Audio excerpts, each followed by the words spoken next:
Unao ugonjwa leo hii kwenye uwanja wa tarafa.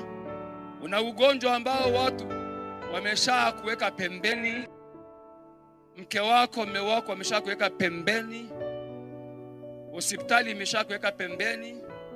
Unalo tatizo la figo, la moyo, kifua, mgongo, macho, masikio. Mume wako amesha kufukuza. Na wakwe wamesha kukataa kwa sababu una mtoto. Huu ni mwaka wa 7 na huu ni mwaka wa 15. Mke gani huyo ambaye hawezi kuzaa? Umeshafikia hatua hiyo?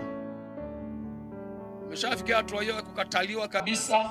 Bala kule jikoni sasa, kichumba hiki changu cha kulala ni changu na huyu mke mpya. Uone ana ujauzito bwana. Sasa wewe mimi nikae na mimi nimekuwa ili nizalia watoto. Umeshafika hatua hiyo? Mwakani kama utakuwa bado uko duniani, Yesu ajaja mwezi kama huu, utanyonyesha mtoto wa kiume. Ni tatizo gani limekupata leo siku ya Jumanne? Umefikia hatua gani? Watu wamekuambia ndio mwisho. Yesu anasema hivi, hapo penye mwisho ndio mimi naanza.